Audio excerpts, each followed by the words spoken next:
You're listening to the Cinemental Podcast. Shall we begin? All right, welcome back to the Cinemental Podcast, where we discuss mental health in cinema, television, and popular culture and how it is portrayed. What did they get right? What did they get wrong? And what should you know about mental health? I'm Jeffrey Jones, and I'm a screenwriter as well as a professor of screenwriting. And I'm joined, as always, by my brother, America's psychiatrist, Dr. Joshua Jones, who, as well as, well, would look really good in a Pope hat, is also a general and forensic psychiatrist. Really good in a Pope hat. I didn't write anything for that today, and I saw the triple X's in my script and was like, oh shoot, I need to come. And then that was all I could come up with in the moment. So in your script, it just says who, as well as being a Xander Kane.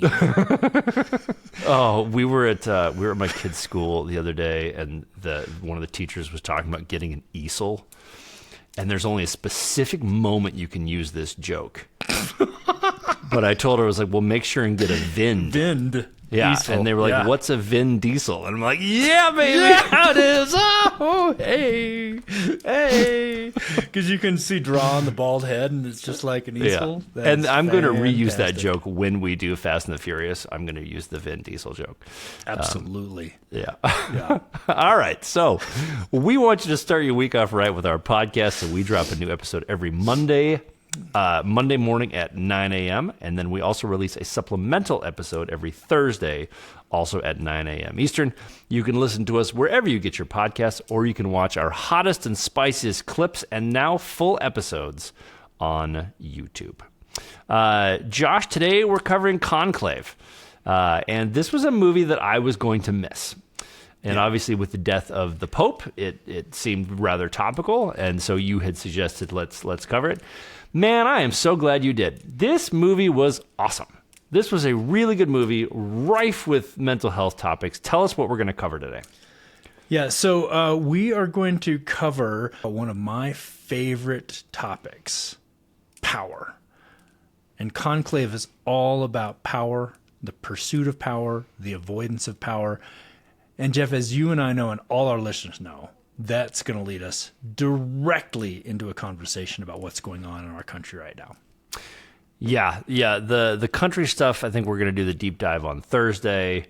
But I'm really excited. This was a great metaphor. No, what's the word I'm looking for? Allegory. It's a great allegory for what's currently happening, in the world. And I think that was on purpose. I'd love to see when Conclave was written. Before we get started, Josh, before we dive into the episode, we have another sponsor this week, which I'm very excited about.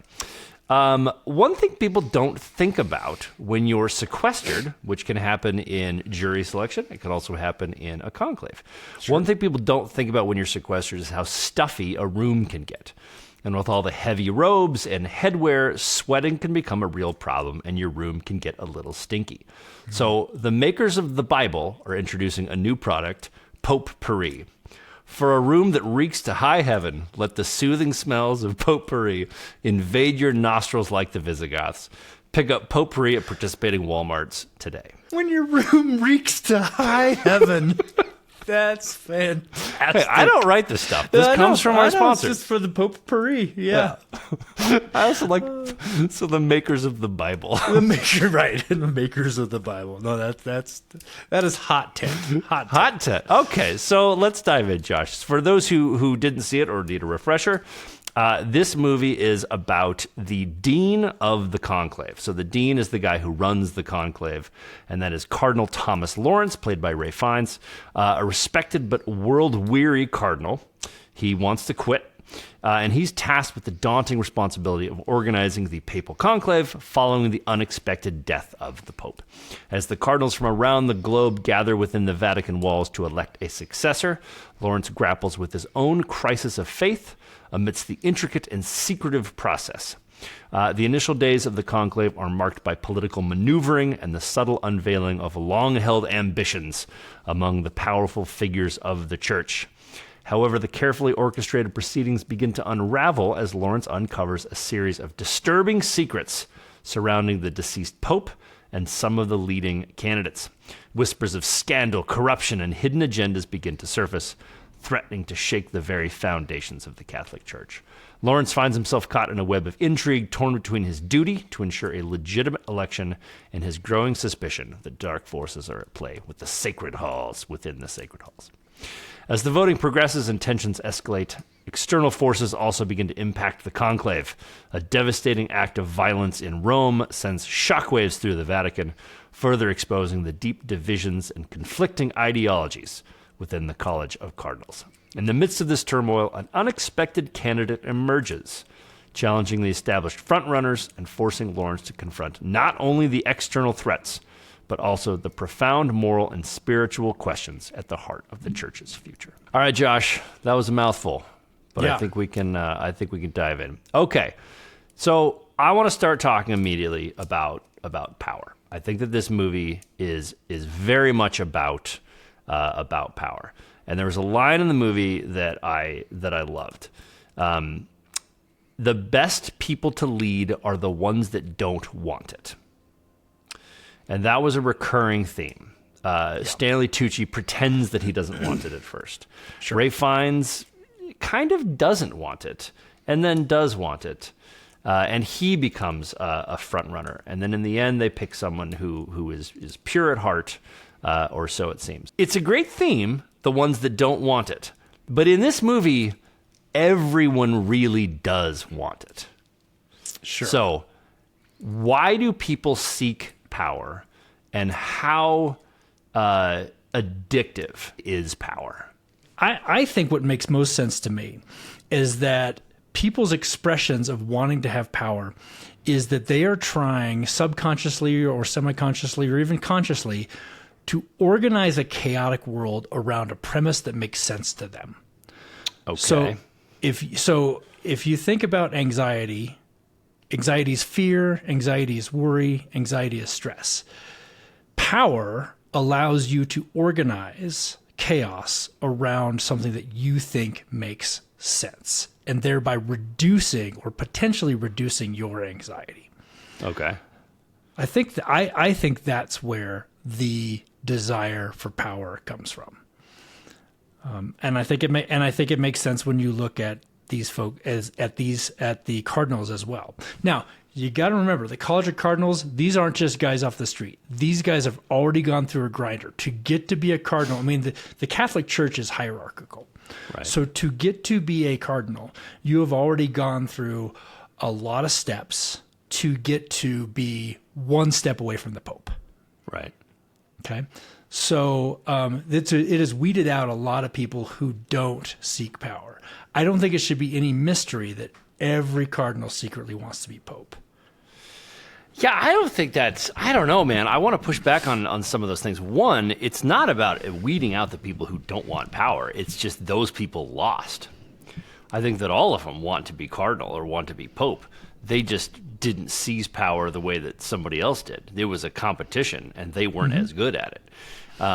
That's part of it too. I don't disagree with you there. Yeah, it's so interesting you say it makes sense of a chaotic world, because I think that totally works for me in terms of control, but in terms of like power over another, being in a position of power over another.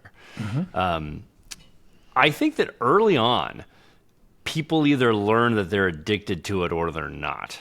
And I do think that there are some people who don't want power, who are kind of scared of power. And I think that that's really interesting. I was on a jury, and they ask you first question, who wants to be the foreman?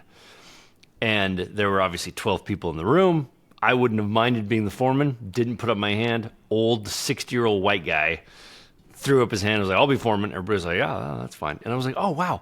None of the 11 of you wanted power. That's super interesting to me.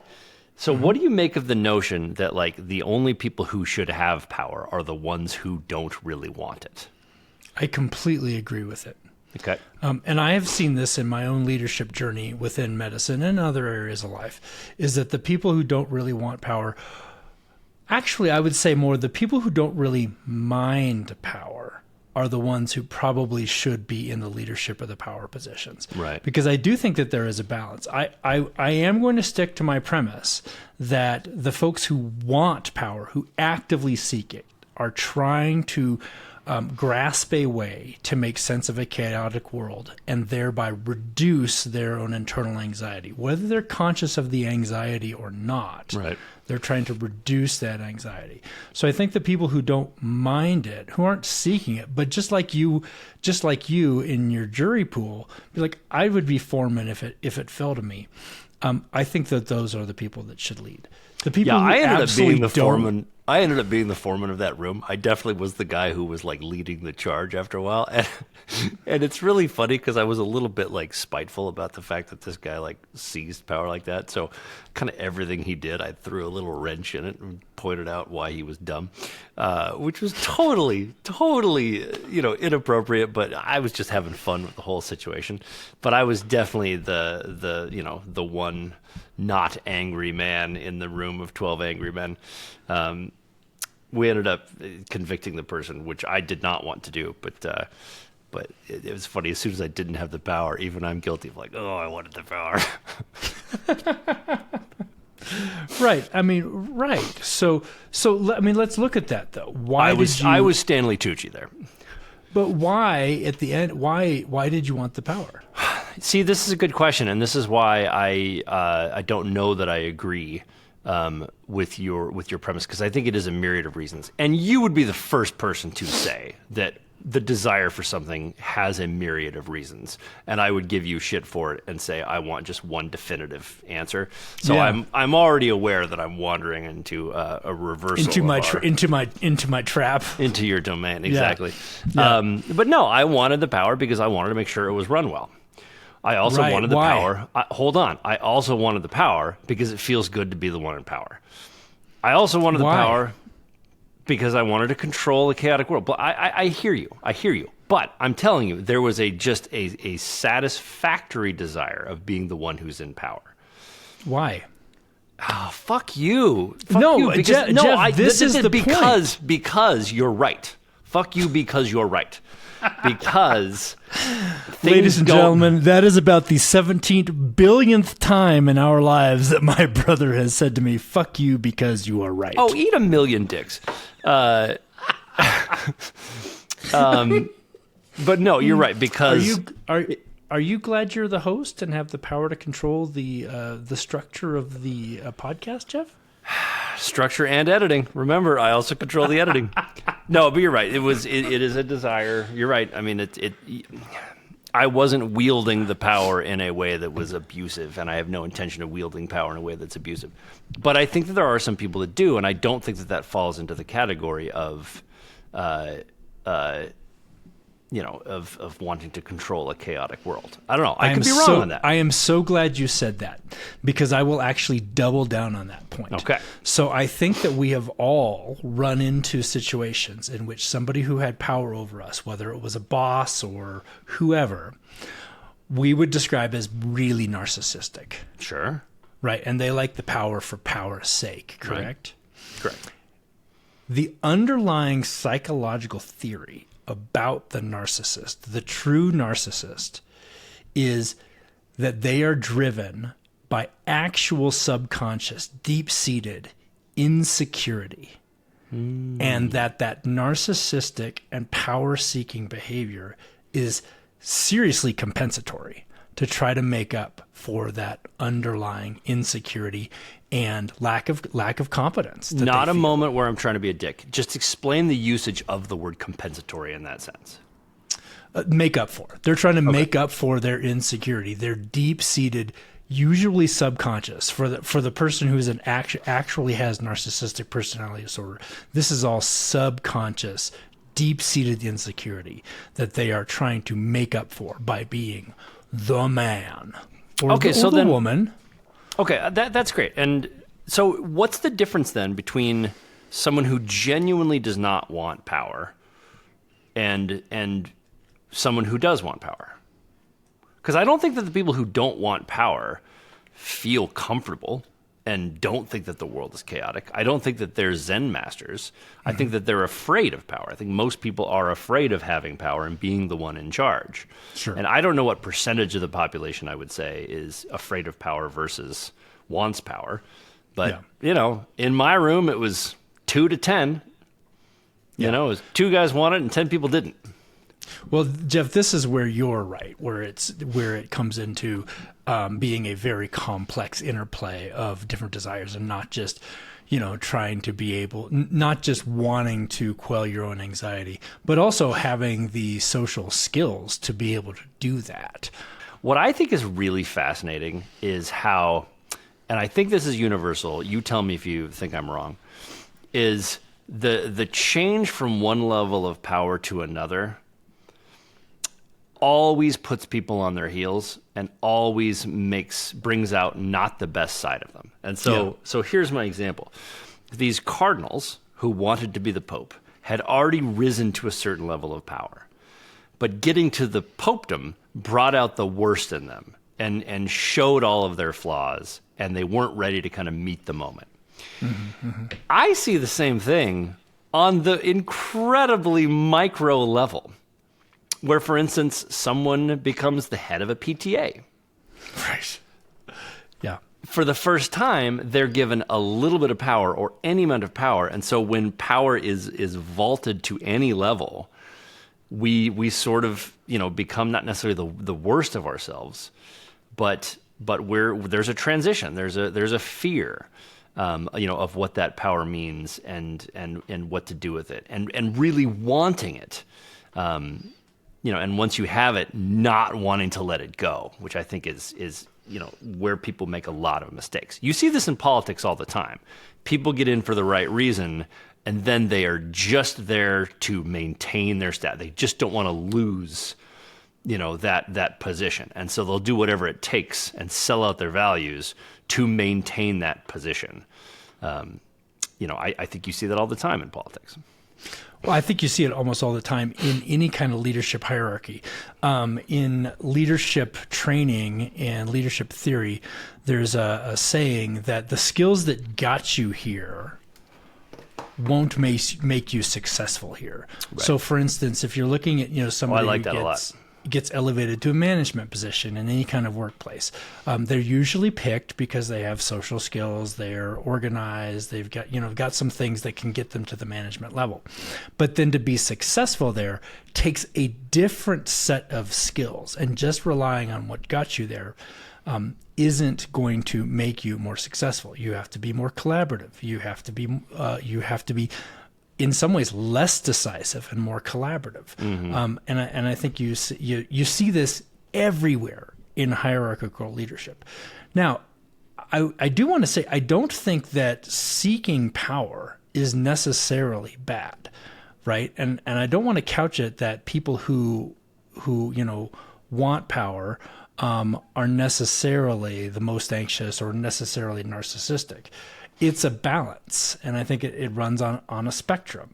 I agree with that. That's why I disagree with the movie's premise that it's only people who don't want the power who should be in power, because I do think that's an important part of it. They end up vaulting, Cardinal Benitez to the position because he's sort of the purest of all of them, even chooses the name, innocente, which means innocent.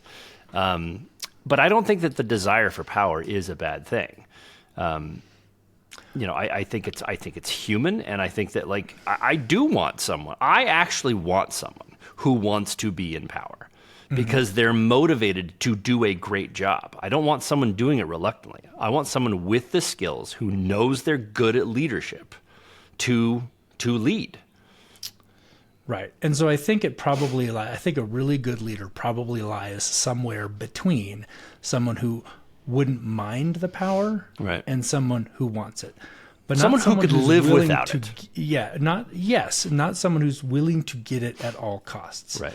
I think the best example of this not being black or white is in Ray Fiennes' character. I thought Ray Fiennes' character was fantastic. I mean, he's Ray Fiennes, of course. But his character was doubting his faith at the beginning of the movie and actually tried to resign, and the Pope wouldn't let him. He, of course, is the dean of the College of Cardinals. And he had no designs, and I truly believe he had no designs on being Pope until there looked like a sliver of an opening to get to ascend to be the most, powerful religious figure in the Western world. It was hope to Pope for Ray. Hope to Pope. And then he allowed it to become a little idea in his mind, and he even voted for himself at one point. Now, that was quickly washed away, and I think that you saw the ego strength of a guy who probably has a really healthy ego to be able to go, okay, you know what, that actually wasn't a great idea. I'm okay not being Pope, and move on with things. I think that was a very well-written example of a healthy ego. Yeah. When you have this, ultimate position dangled in front of you, you take a shot at it, you toy with it, and then you go back to being, it's okay if it's not me. I think that was a really healthy ego. Yeah, so let's talk about that for a second, because I loved that moment, and it was a perfect example of great character development. There's a difference between character development and character growth. I'll talk about that at another time. But they did such a good job of setting up Ralph Fiennes as, is he a manager or is he a leader? And he didn't know. The Pope believed that he was a great manager. He thought he could possibly be a great leader. And he wrestled with that. And that was the difference between, can I be Pope or can I run an amazing conclave? And I just think that that's a really interesting question that everybody, can ask. There are people who are middle management, and there are people who are leaders. There's also something that I love called the man behind the man. And you saw this in West Wing, where like Leo McGarry was the man and Josh Lyman was the man behind the man. And the man behind the man is the guy who's doing the back, the back room deals, privately moving things around to vault the man. And I was thinking about this yesterday. I think I'm more the man behind the man than I am the leader. I don't think I'm a manager, but like that's where I think I fall. I'm much better at the secret negotiations, the like one-on-one, hey, let's figure this out over here, not necessarily take credit. Mom was that way too, where she was good being like the man behind the man. Where do you put yourself in that spectrum? This is a great question. And right now in my life where I'm at, I think I'm comfortable with either. Okay. And I think earlier, of the three, manager, man behind the man, or the man. I think I can do all three. Yeah. And I'm comfortable with all three. Earlier in my career in my life, I couldn't be middle management. I couldn't do it. Earlier in my career in my life, I would say have to be the leader. Right. Have to have the power. But looking back on it, it was very much because of anxiety and trying to create the world and organize the world in such a fashion that made sense and then reduced anxiety. Right. Having had experience, being a chief physician officer at a medium-sized hospital for 7 years, and having that growth experience, I can say, there is significant value in any and all of those. And in order to do them well, having humility, as I've talked on our podcast a lot, I think having humility in this world is the secret weapon. Yeah, you've talked about humility many times. I would argue you are probably the most humble person I know. Jeff, of all, I am actually most proud of my humility. It is the thing that I take the most pride in. Yeah, we've got to redo the whole episode because I didn't have my Conclave poster on in the background. I'm kidding, but I just noticed that in my rear view. Conclave. It's one of my favorite types of claves, to be honest. 100%. I keep thinking of the glaive because we brought it up last week. Oh, God, me too. We should just do Kroll. We should do Kroll. Nobody's watching anyway, so we might as well do Kroll. We have some super fans out there. We've got some Cinemental super fans. I don't know, man. I think even your daughter's fallen off at this point, and she was like the absolute super fan. she still watches and listens. So we've got some Cinemental super fans for sure. Nice. So But back to your question. Yeah. I think that, like I said, I think humility is anybody's superpower in this world. I think someone who is going to get power has to embrace humility and has to figure out that power is really granted by others. You can grasp it for a time and you can claim it and hold it for a time, but in the in the annals of humanity, that time is fleeting. Yeah. Okay. The couple other moments of the movie I just want to really quickly talk about.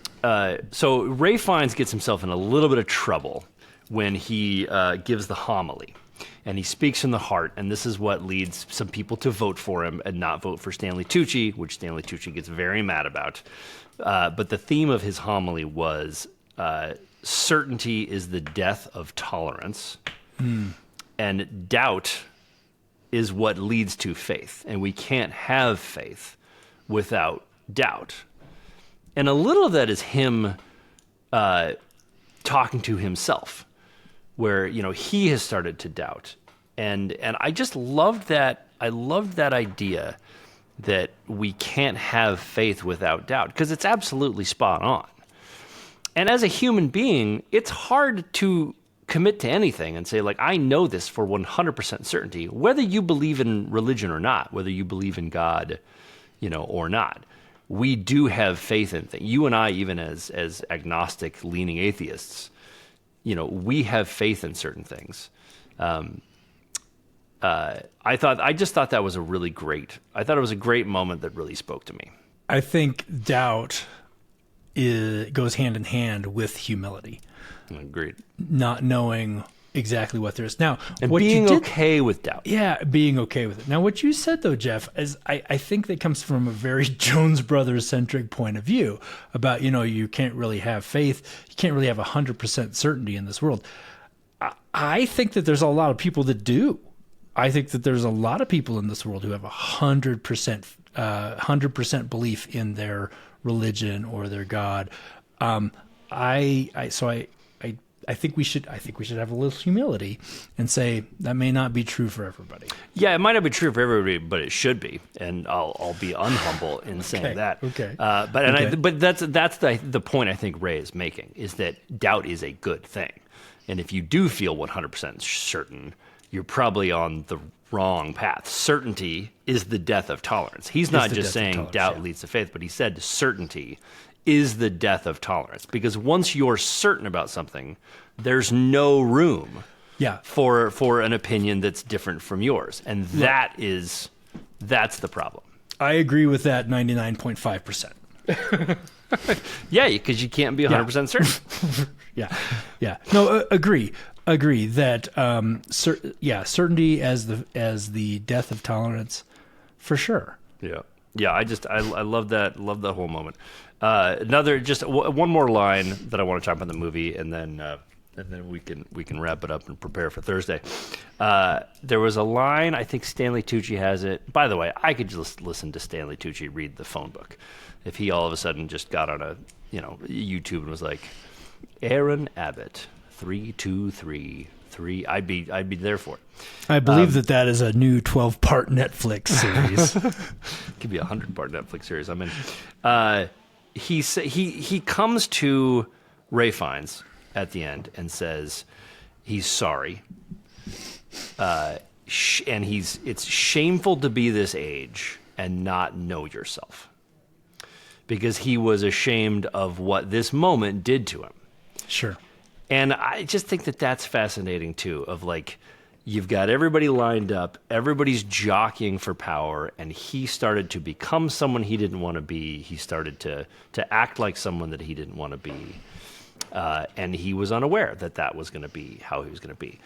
I disagree that it's shameful to be a certain age and not know yourself. I think that it's a journey, and it's all a journey. And again, certainty is the death of tolerance.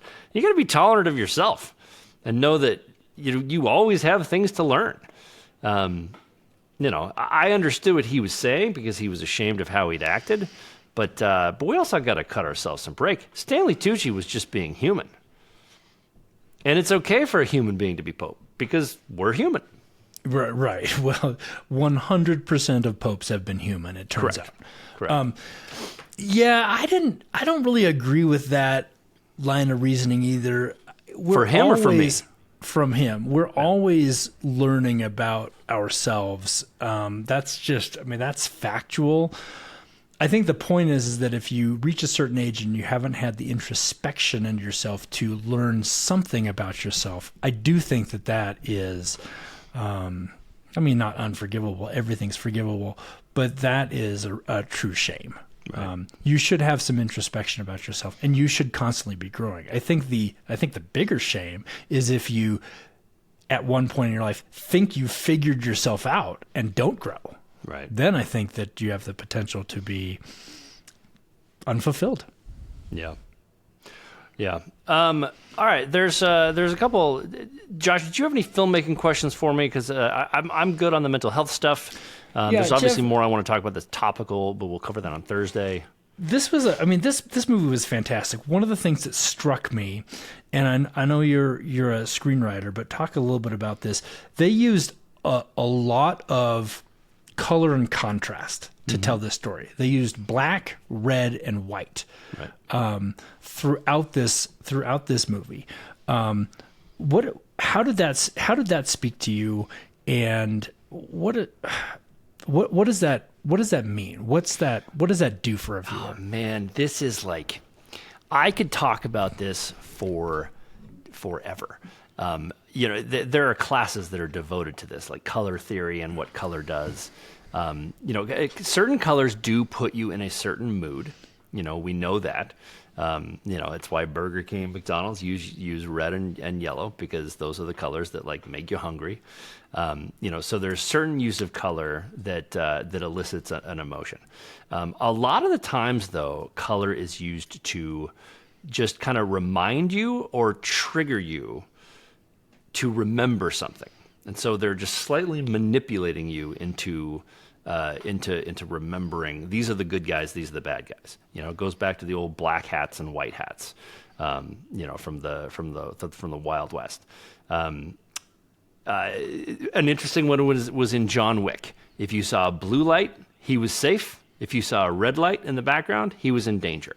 So there would be neon signs where he would go, and if he was bathed in blue, he was safe. If he was bathed in red, he was in danger.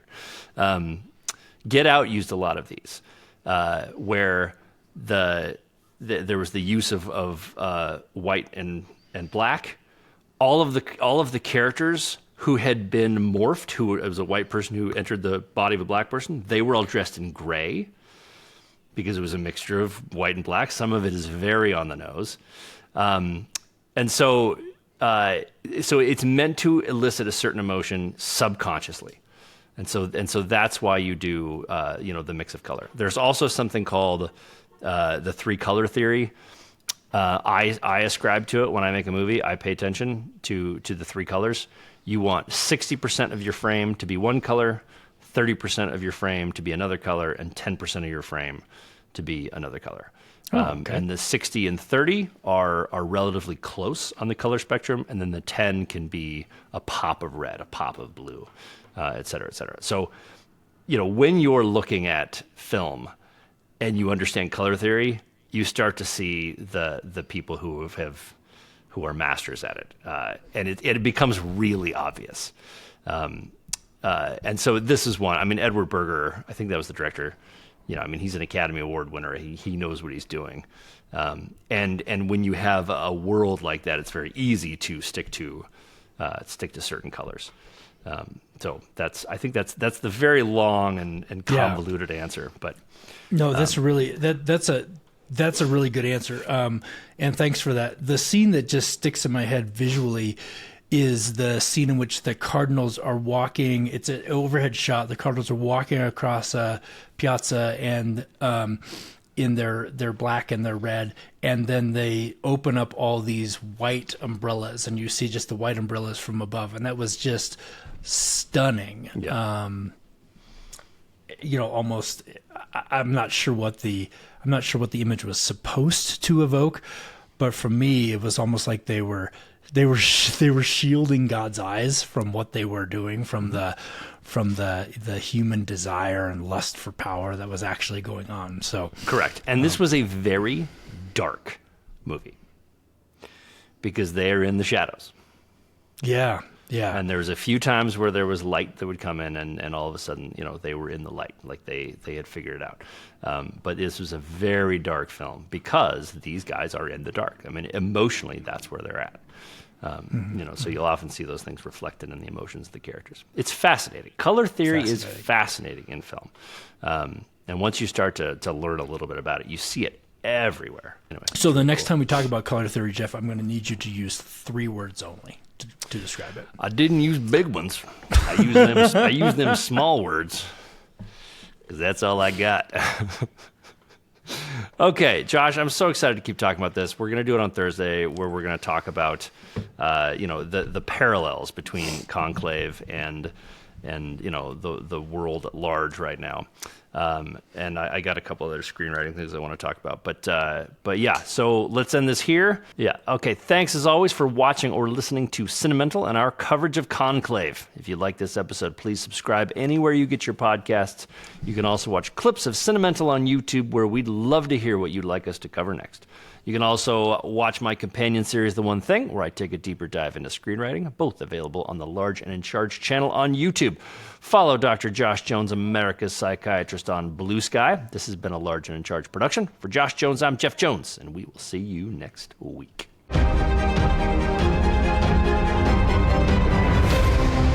I want you to hit me as hard as you can.